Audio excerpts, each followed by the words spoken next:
Hallo zusammen! Heute lernen wir, wie man eine Zusammensetzung mit einem Nomen im Deutschen macht.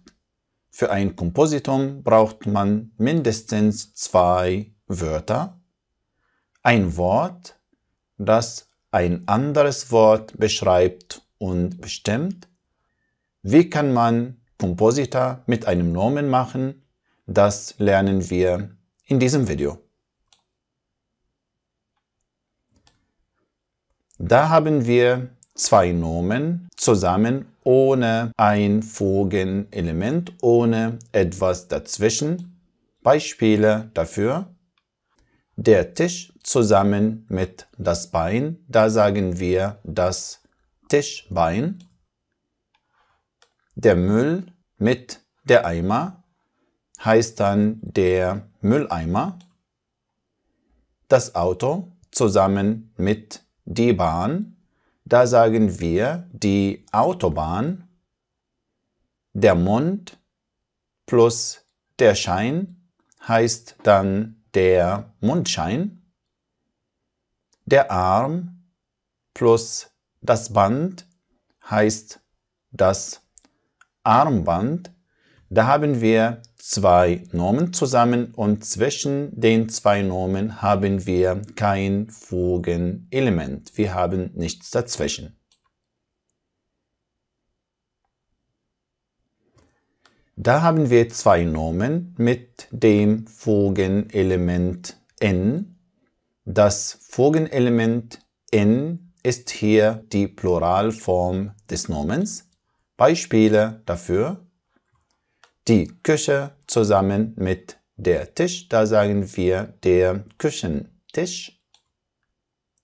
Die Sonne plus die Brille heißt dann die Sonnenbrille.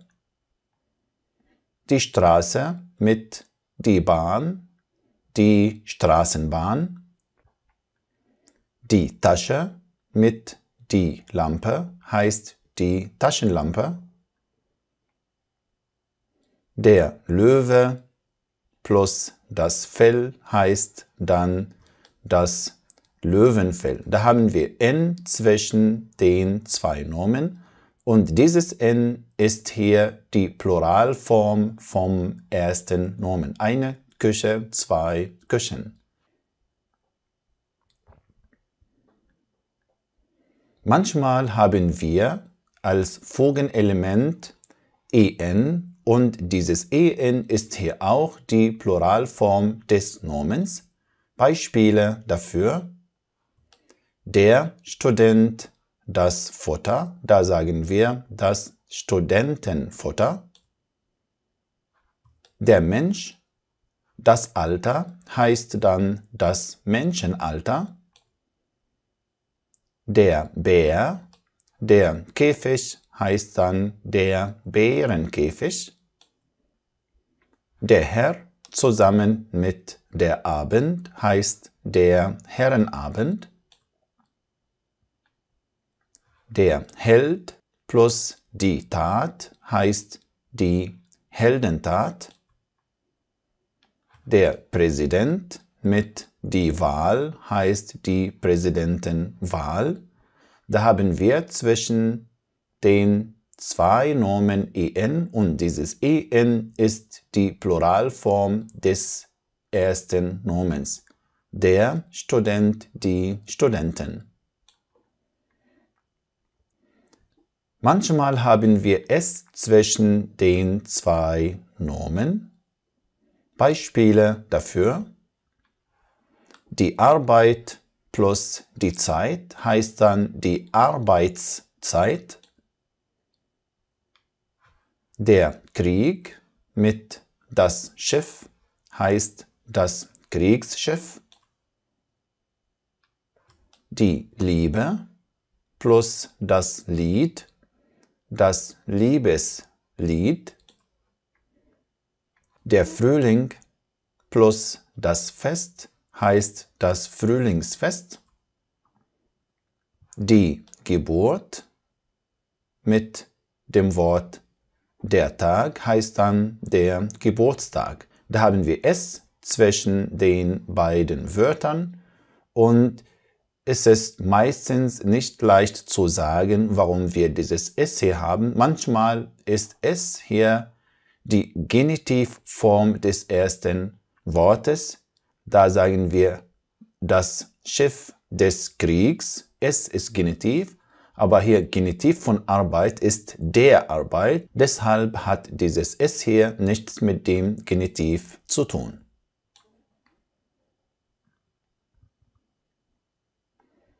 Manchmal findet man es zwischen dem ersten und dem zweiten Nomen. Beispiele dafür: der Tag plus die Zeit, die Tageszeit,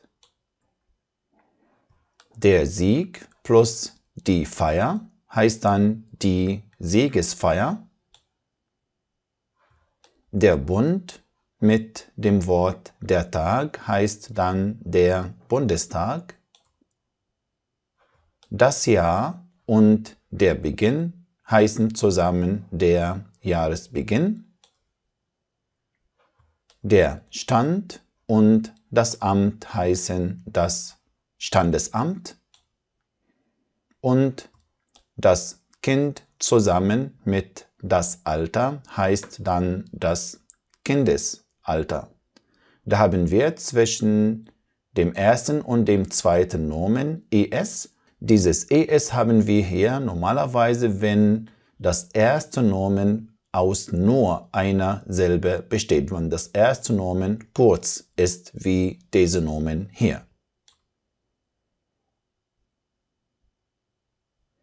Manchmal hat man er zwischen dem ersten und dem zweiten Nomen und dieses er ist hier die Pluralform des ersten Nomens. Beispiele dafür: das Kind zusammen mit der Arzt, da sagen wir der Kinderarzt. Plural von Kind ist Kinder und deshalb sagen wir der Kinderarzt.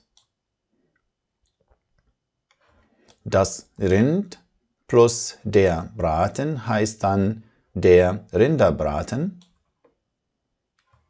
Der Mann plus die Arbeit, die Männerarbeit.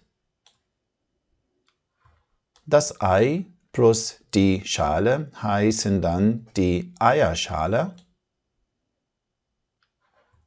Das Wort mit dem Wort das Buch heißen zusammen das Wörterbuch. Das Land und das Spiel heißen das Länderspiel. Da haben wir er zwischen dem ersten und dem zweiten Wort und dieses er ist die Pluralform vom ersten Nomen. Da sagen wir die Kinder, die Rinder, die Männer, die Eier, die Wörter und die Länder.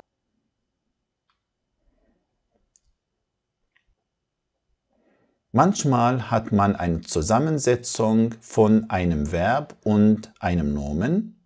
Es gibt zwei Varianten für diese Zusammensetzung. Im ersten Fall verliert das Verb das en am Ende, wie zum Beispiel Wohnen und Zimmer. Da sagen wir das Wohnzimmer.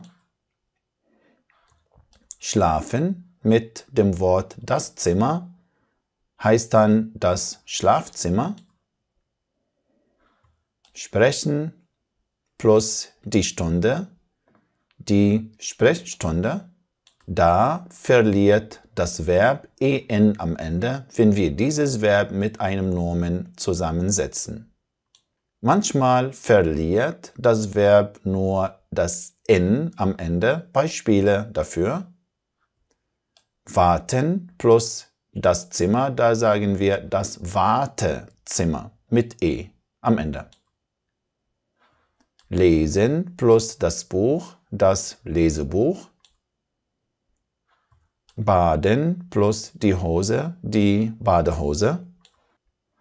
Sammeln plus der Punkt, da sagen wir der Sammelpunkt.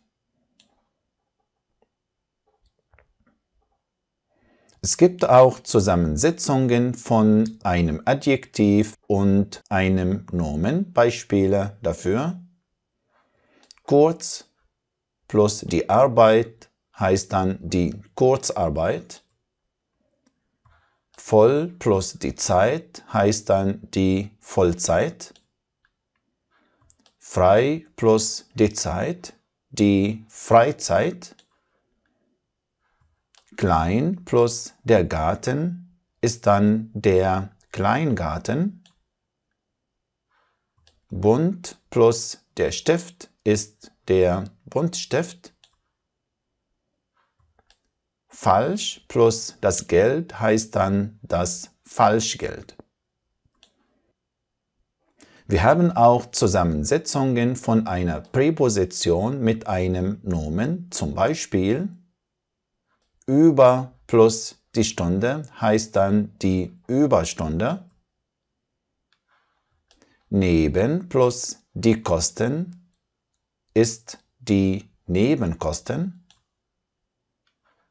Vor plus der Teil heißt dann der Vorteil.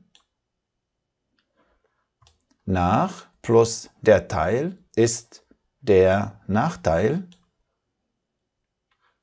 Hinter plus die List ist dann die Hinterlist.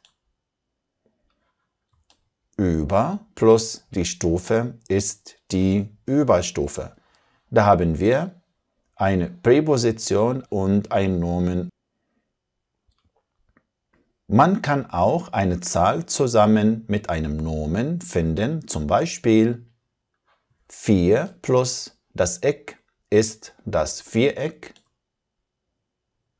3 plus das Eck ist das Dreieck. 2 plus das Rad ist dann das Zweirad. Es bleibt hier nur noch zu sagen, dass es Ausnahmen auch gibt, wie diese zwei Beispiele. Da haben wir zwei Nomen zusammen, der Hund mit die Leine, da sagen wir die Hundeleine. Da haben wir E zwischen den zwei Wörtern. Ein anderes Beispiel, ein anderer Fall ist hier der Schmerz plus das Geld, da sagen wir das Schmerzensgeld. Da haben wir ENS zwischen dem ersten und dem zweiten Nomen. Das war's für heute. Ich hoffe, ich konnte Ihnen ein bisschen weiterhelfen. Bis zum nächsten Mal. Tschüss.